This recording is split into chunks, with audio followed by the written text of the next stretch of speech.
Profeta Jonas.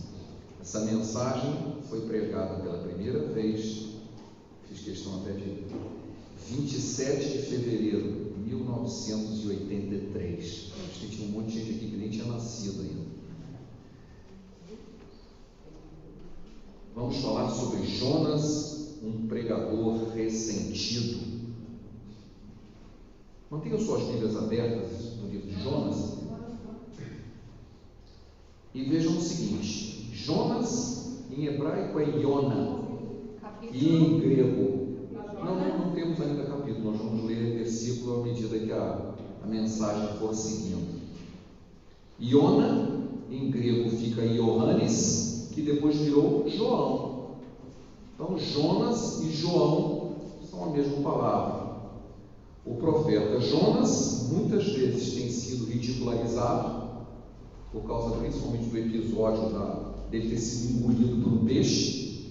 Dizem que crente rebelde dá azia até em monstro, né? Porque o peixe vomitou ele na praia, né?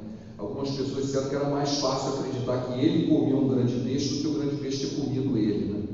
Então existe uma série de brincadeiras a respeito, ridicularizando a história de Jonas. Mas Jonas era um servo de Deus. Ele era um servo de Deus. E ele tinha um problema. Nós vamos conversar sobre esse problema. Deus vai a ele. E no versículo 2 do capítulo 1, diz-nos assim: dispõe-te, vai à grande cidade de Nínive e clama contra ela, porque a sua malícia subiu até mim. Jonas se dispôs, mas para fugir da presença do Senhor, para Tarsis.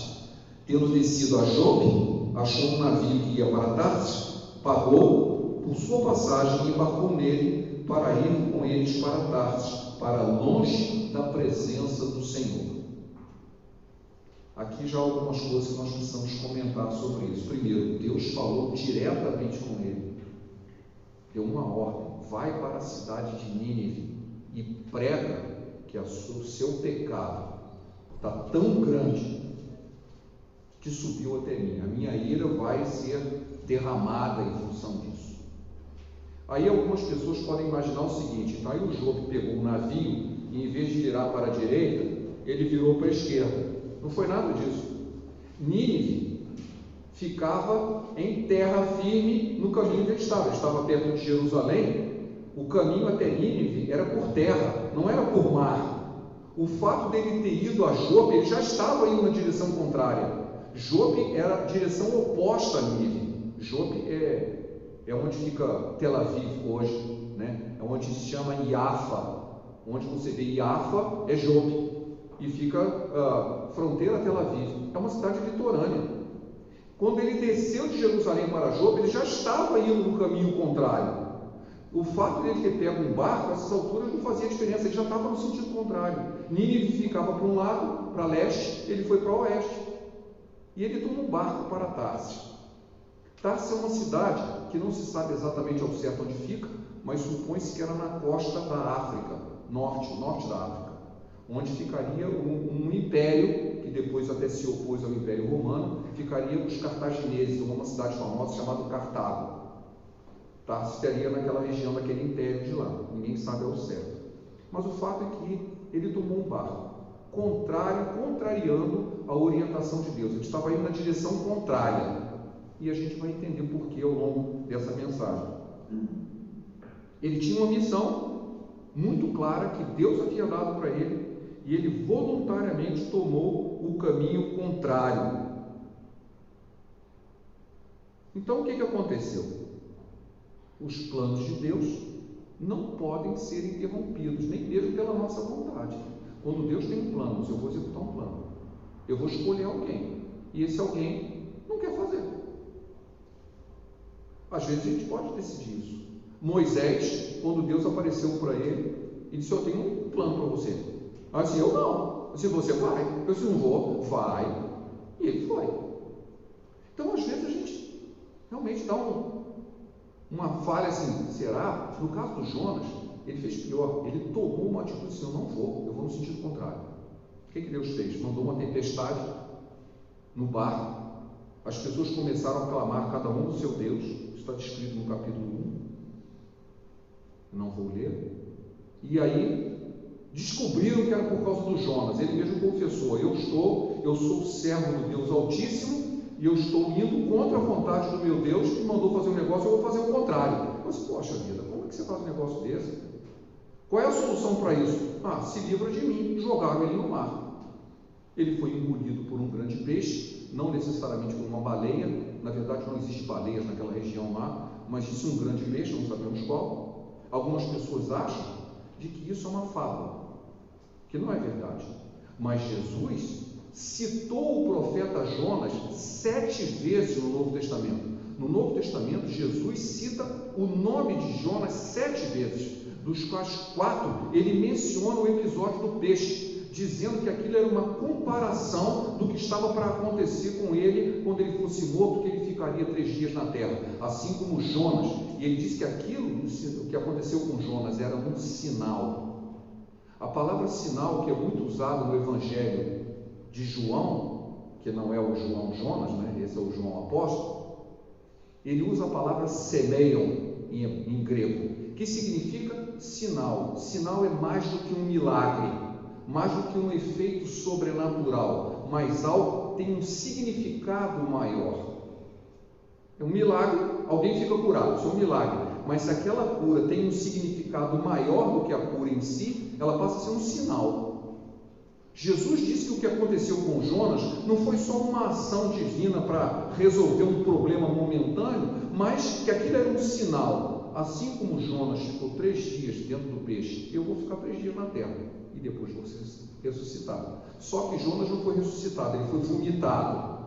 Vomitaram ele na praia. Algumas pessoas ele foi vomitado perto de Nínive. Não só, Nínive ele fica no centro, muito longe do litoral. Talvez ele tenha sido vomitado no próprio lugar de onde ele saiu, não diz onde ele foi vomitado. Ele voltou, puseram ele de volta. Você vai fazer o caminho contrário, vai me obedecer e vai lá para Nínive. Nesse episódio, enquanto ele estava no peixe, Jonas faz uma oração em que ele se propõe a cumprir votos.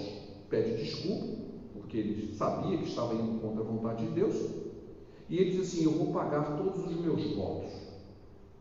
Não diz exatamente onde, se era, como, não diz quais eram os votos, mas não é importante. Se eu vou pagar os meus votos. Era uma pessoa fiel. Mas tinha um problema, e a gente vai ver qual era o problema dele com isso. Deus fala ao peixe. O peixe não vomitou ele porque estava com azia. Ele vomitou porque Deus mandou. Deus fala ao peixe que vomite o Jonas na praia de volta. Ele volta para o lugar. E agora ele vai para Nínive. Deus fala pela segunda vez com ele. Veio, capítulo 3, versículo 1. Veio a palavra do Senhor a segunda vez a Jonas, dizendo: dispõe-te, vai à grande cidade de Nínive e proclama contra ela a mensagem que eu te digo. Então, Deus ainda ia dizer qual era a mensagem. Não está escrito aqui qual era a mensagem, só diz que ele tinha que ir para lá pregar. E Jonas levantou-se, pois, Jonas, e foi a Nínive, segundo a palavra do Senhor. Ora, Nínive era uma cidade muito importante diante de Deus, e de 3 dias para percorrê-la.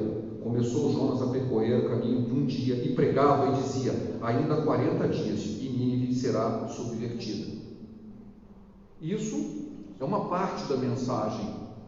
Ele só está dizendo o final da mensagem, não diz tudo. Por quê? No versículo 5 diz assim: os ninivitas creram em Deus e proclamaram um jejum, vestiram-se de pano e saco e cinza, desde o maior até o menor. Chegou essa notícia ao rei de Nínive. Ele se levantou do seu trono, tirou de si mesmo suas vestes reais, cobriu-se de pano de saco e assentou-se sobre cinza, e fez proclamar e divulgar em Nínive, por mandato do rei e seus grandes: nem homens, nem animais, nem bois, nem ovelhas provem coisa alguma, nem levem aos pastos, nem bebam água, mas sejam cobertos de pano de saco, tanto homens quanto animais, e clamem fortemente a Deus, e se converteram cada um do seu mau caminho e da violência que há nas suas mãos. Quem sabe se voltará a Deus e se arrependerá e se apartará do furor da sua ira, de sorte que não pereçamos. Viu Deus o que fizeram, como se converteram do seu mau caminho. e Deus arrependeu-se do mal que tinha dito que faria e não o fez. Eu nunca tinha visto um avivamento tão forte. Uma cidade inteira se converte. Qualquer pregador gostaria de ter tido essa experiência. Eu prego numa cidade, a cidade inteira se converte. Foi o que aconteceu com Jonas. Ele ficou feliz? Não.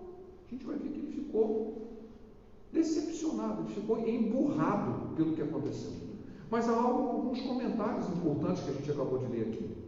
Diz que Deus se arrependeu do que ia fazer, mas existe um texto na Bíblia que diz que Deus não é homem para que se arrependa. Porque o texto, a palavra que está aqui no original, significa mudar de direção. Significa equivalente a se converter. Está indo numa direção, diz, não, agora não vou mais, eu vou em outra direção. O que faz totalmente sentido, porque a mensagem não era para destruir, a mensagem era de um alerta de juízo iminente.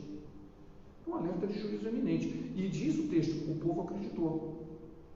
Deus vai nos punir pela maldade que nós fizemos. Vamos nos arrepender e clamar ao Senhor. Quem sabe ele não se arrepende, ele não muda de direção. E Deus mudou.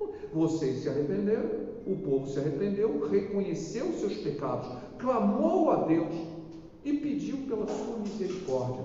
Lembra-se que eu falei na mensagem passada, a diferença entre misericórdia, graça e justiça. Exclamaram a Deus pela misericórdia, ou seja, nós merecemos o juízo, mas nós pedimos que Deus não use o seu juízo, porque nós nos arrependemos. Que Deus use de misericórdia e use de graça, nos dê algo que nós não merecemos e não nos dê algo que nós merecemos, que é o juízo. E Deus atendeu. Então, foi bênção, a vontade de Deus se cumpriu. Uma cidade inteira se converteu. Que bênção! Se a história tivesse terminado aí. Mas aí o Jonas ficou emburrado. Ele sai da cidade em vez de comemorar. Com isso, capítulo 4, versículo 1, com isso desgostou-se Jonas extremamente e ficou irado. E orou ao Senhor e disse: Ah, Senhor, não foi por isso que eu disse, estando ainda na minha terra? Por isso me adiantei, fugindo para Tarsis, pois sabia que és Deus clemente, misericordioso e tardio em irar-se, e grande benignidade, e que te arrependes do mal. Peço-te, pois, Senhor, tira minha vida, porque melhor me é morrer do que viver. E disse o Senhor: É razoável essa sua ira? Então Jonas saiu da cidade e assentou-se ao oriente da mesma, e fez ali uma enramada, e postou-se debaixo dela à sombra, até ver o que acontecia na cidade. Olha só. O que ele pregou aconteceu e, em vez de ele se alegrar, ele pede para morrer. E ele ainda reclama de Deus, embora elogiando a Deus. Tu és Deus clemente, misericordioso. Por que ele estava agindo assim? De imediato você pode ser tentado a pensar de que ele estava preocupado em ser considerado um falso profeta. E isso ele tinha razão. Porque em Deuteronômio, no capítulo 18, no versículo 22, existe uma orientação na lei de Moisés, que se um profeta profetiza alguma coisa e ela não acontece, ele é um falso profeta. Assim, mas se eu sabia que Deus ia perdoar, e eu preguei que ele ia destruir todo mundo, e ele não destruiu, então o que eu preguei não aconteceu, e eu sou considerado falso profeta. Só que a mensagem não era essa. A mensagem é assim, daqui a 40 dias vai acontecer. Tinha um condicional. Daqui a 40 dias vai acontecer porque vocês estão em pecado. Mas se esse pecado for perdoado, se esse pecado for removido. Por que eu creio ser assim? Primeiro porque o texto diz que os ninivitas creram em Deus. Então havia algo a mais do que simplesmente um juízo iminente. E outra coisa, a gente sabe em Ezequiel, no capítulo 18, no versículo 23, está muito claro assim: eu não tenho prazer na morte do perverso, eu quero que ele se converta e viva. Então a própria mensagem profética sempre foi uma mensagem de arrependimento. Você precisa se arrepender antes que o juízo chegue, porque depois aí é tarde demais. Mas o que eu desejo mesmo não é o juízo, é o arrependimento. Então essa sempre foi a mensagem profética. O fato de Deus dizer que vai destruir alguma cidade por causa do pecado, a cidade se arrepende, não significa falsa profecia. Significa, na verdade, que a vontade de Deus se cumpriu. A vontade de Deus se cumpriu. O que Deus queria? Destruir a cidade? Não. Ele queria que a cidade se arrependesse. E ela se arrependeu. Então não foi necessário mais destruir a cidade. Jonas não entendeu assim. Ele ficou emburrado. Será que foi porque ele tinha medo de ser considerado falso profeta? Eu creio que não. Porque no texto seguinte, Deus tenta consolar ele. Olha, o Senhor vai tentar consolar ele. E ele não aceita. Ele estava realmente, era com outro tipo de sentimento. Ele estava ressentido. Com o quê? O texto não diz. Ele estava magoado, estava ressentido. Com o quê? Nós não sabemos, mas ele diz claramente: você é Deus clemente, você se arrepende do mal, você perdoa. O que ele estava querendo dizer com isso? Ele não estava aceitando a misericórdia de Deus, ele não estava aceitando a graça, ele só queria justiça, queria juízo. Ele queria o juízo de Deus sobre aquela cidade, que ele mal conhecia. A cidade não tinha feito nada para ele, nada. Disse, Nínive fez alguma coisa ruim para ele, ele queria que a cidade, como os apóstolos de Jesus queriam. Você quer que peça para descer fogo do céu sobre vocês, porque não quiseram nos receber? Não foi o caso. Nínive o recebeu muito bem. Foi exatamente o contrário. Por que ele ia querer que descesse fogo do céu sobre a cidade? Estava completamente ressentido. Ele não tinha interesse na graça nem na misericórdia, ele só queria o juízo. Isso é fruto de um coração ressentido. Nós não sabemos exatamente o motivo pelo qual Jonas estava realmente ressentido, mas nós sabemos que o ressentimento é algo muito ruim. O ressentimento é um estado de uma alma deprimida, bloqueia a sensibilidade da razão, admite fatos conflitantes que, se você estivesse sadio, você diz, isso aí não é nada. Que bobagem. Não, aquilo me machuca, me fere, porque eu estou ferido por dentro.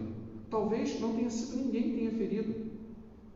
O pior de tudo é que essa manifestação de revolta da alma, ela é inconformada, ela é frustrada com algum fato que pode ter acontecido só na minha própria mente. Alguma coisa me humilhou, magoou meu amor próprio. Eu talvez nem saiba explicar direito porquê, mas aquilo me deixa numa condição espiritual ruim de não aceitar sequer a graça de Deus. O Senhor chega para ele e faz uma comparação. Primeiro, ele faz duas comparações, na verdade. A primeira é o seguinte: escuta, tem um monte de gente nessa cidade aí, você acha razoável que eu destruísse todo mundo? Você acha certo isso? Você acha razoável a sua frustração? Ele disse, acho. Ele disse, eu acho. Ele estava tão ressentido, ele disse, eu acho sim. Então Deus deu mais uma chance. Ele está diante de fora, lá de fora da cidade. Deus manda crescer uma planta. Ele tinha feito uma pequena galhada para se proteger do sol. O sol do deserto é quente. Uma planta cresce rapidamente, cobre e dá uma sombra gostosa para ele. Fica todo feliz. Aí imediatamente vem um bicho, mata a planta seca e o sol quase queima ele de novo. E ele fica frustrado. E aí ele começa a ficar questionando, poxa, que pena que a planta morreu. E Deus diz para ele, você está com pena de uma planta que não foi você que plantou, e não tem pena de uma cidade com 120 mil pessoas e mais animais. Olha a comparação. A comparação é comparar uma pedrinha com uma montanha enorme. O texto termina com essa pergunta. Não dá a resposta. Não diz como Jonas reagiu a essa comparação. Não diz como Jonas se relacionou com Deus a partir de agora. Mas nos permite fazer essa pergunta para nós hoje. Será que existe ressentimento no nosso coração de tal maneira que nós, mesmo vendo a ação de Deus, ficamos tristes? Porque é o caso. Não está acontecendo algo ruim, é algo maravilhosamente bom. E ele está triste. Ele está magoado. Está ressentido, não está magoado porque ninguém o magoou. Ele está ressentido. Talvez ele mesmo não saiba explicar porquê. Ele disse, não, eu já não queria ir porque eu sabia que ia perdoar essa pessoa. Ué, você não fica feliz de Deus restaurar pessoas e perdoar? que estava acontecendo no coração de Jonas? Nós não sabemos, a Bíblia não diz. Ou seja, há uma mensagem muito importante. Nós podemos ser instrumentos de Deus, porque às vezes, mas Deus está me usando. Eu estou na boa, sou um instrumento de Deus. Jonas foi um instrumento de Deus poderoso, mas ele não estava numa boa. Na verdade, ele estava em conflito consigo mesmo, que espelhou um conflito com Deus. Mas Deus, o mesmo Deus que ele disse que era misericordioso, teve misericórdia dele. Vem cá, deixa eu te tocar, pensa bem se isso que você está fazendo é. Porque aí eu lembro do que o salmista Davi, lá no Salmo 23, mesmo quando eu atravesso o vale da sombra da morte, tu estás comigo, a tua vara e o teu cajado me consolam. Nem que eu tenha que levar uma lambada, mas isso é para o meu consolo, porque demonstra que tu estás comigo. O Senhor estava com ele, tentando consolá-lo, tentando abrir os seus olhos para que ele visse que o que estava acontecendo era um ressentimento interno dele, e não algo que estava acontecendo de fora, não era real, era algo que só estava acontecendo com ele mesmo. Deus faz uma comparação incrível. Se você está com compaixão de uma planta que não te custou nada, cresceu de um dia para a noite, no entanto não tem compaixão de uma cidade com um monte de gente lá, com crianças, com animais. Isso está em Jonas no capítulo 4, versículos 10 e 11. Aí eu lembro quando Jesus recebeu de uma mulher, que ela veio e enxugou ele com seus cabelos. As pessoas disseram, ela é pecadora, não serve para nada. Se você fosse profeta, você saberia que você não devia deixar se tocar por ela. E Jesus falou assim, olha, ele pergunta, conta uma parábola de um devedor. Assim, quem você acha que vai perdoar mais? Isso está em Lucas, no capítulo 7. Ele pergunta para a pessoa que tinha convidado. Jesus pergunta para quem havia convidado. Eu vou te contar uma história. Tinha um sujeito que tinha 2 devedores. Um devia, sei lá, 100 reais, o outro devia 100 mil reais. Ele perdoa os 2. Quem acha que vai ser mais agradecido? Se eu que perdoou 100 mil, claro, muito mais. Ele disse, pois é, eu vim aqui na sua casa, você não fez muita coisa, me convidou só. Ela enxugou com as lágrimas, enxugou o cabelo com as lágrimas, chorou, fez um monte de coisa. Por quê? Porque ela foi muito perdoada. E quem muito foi perdoado, muito mais amará. Então ele começa a mostrar que no coração de Jonas, ele não achava que precisava de tanto perdão assim. Ele podia se colocar e dizer, aquele povo lá é pecador e merece juízo. Eu não mereço, sou profeta. Arrogância. Jesus deixou bem claro, quem muito foi perdoado, muito mais amará. Quando nós percebemos que o Senhor nos perdoou todo tipo de coisa ruim, coisa que já fizemos ou que poderíamos vir a fazer, e fomos libertos pela graça. Pela graça. Nós não podemos subestimar o poder da graça. Eu era de um jeito, agora sou de outro. Eu estava morto e agora estou vivo. Eu era cego e agora eu vejo. Eu estava perdido e eu fui achado. Tudo isso tem que entrar no negócio. O Senhor me abençoou muito e eu posso ser instrumento dessa mesma bênção para outras pessoas. Aí a pessoa se arrepende, mas o cara era pecador, ele é digno da mesma bênção que eu. Isso passa na cabeça, não é só da gente não, passou na cabeça dos discípulos. O Jesus contou uma história de que um sujeito contrata pessoas ao longo do dia para trabalhar na vinha. Quando chega no final do dia, ele dá o mesmo salário para todo mundo. E os que trabalharam desde o primeiro momento começam a criticar os que trabalharam por último, porque eles receberam a mesma coisa e trabalharam menos. O dono da vinha disse, qual foi a justiça que eu fiz com você? Eu não paguei o que estava acertado? Porque eu fui bom em pagar o que o outro não mereceu, agora você está com raiva? Exatamente o que Jonas estava passando. Ele achava que quem veio depois não podia receber igual a ele. Muitas vezes nós passamos por esse perigo de achar que as outras pessoas não são dignas da mesma graça que eu fui. Não foi digno da mesma graça que eu fui. Por quê? Porque ele era pecador, eu não era tão pecador assim. Dê glória a Deus, porque a graça se alcançou primeiro. Porque se você tivesse ficado ao mesmo tempo, você podia ter feito pior. Mas a graça de Deus te alcançou. E você deixou de ser um pecador para ser um santo. Glória a Deus por isso. Agora, se não, eu estou vivendo na presença de Deus há muito tempo e o outro está lá em pecado, por que Deus vai abençoar ele, não vai abençoar da mesma maneira que me abençoou? Tinha que abençoar menos. Não, abençoar igual, porque Deus não faz acepção de pessoas. Ele faz nascer o seu sol sobre justos e injustos e descer a sua chuva sobre puros e pecadores. Simples assim. Por que eu devo ficar ressentido de não querer que o outro receba a mesma bênção que eu um dia já fui digno de receber? Quer dizer, não fui digno de receber, por isso que é graça, mas eu recebi, e agora eu não quero que outro receba. Era o que o João estava passando, ressentido. E pelo que eu entendo, ele estava assim porque ele se achava profeta de Deus muito puro, e os outros que eram pecadores me iniciam juízo. Então eu não vou pregar para um povo pecador para eles se arrependerem e serem perdoados e eu passar por falso profeta. Mas essa era a sua finalidade. Esse sempre foi o objetivo: levar as pessoas ao arrependimento. Qual é a função de um crente? Levar a outra pessoa a ter uma experiência com Deus e ser abençoado do mesmo modo que você foi.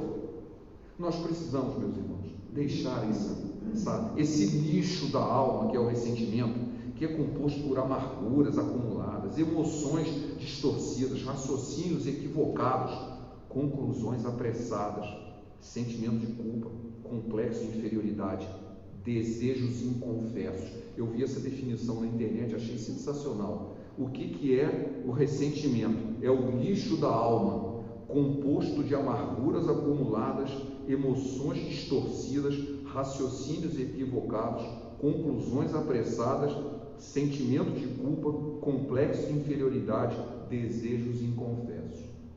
Qual é o antídoto disso? A graça de Deus. A graça de Deus cobre todos os pecados. A graça de Deus é abundante.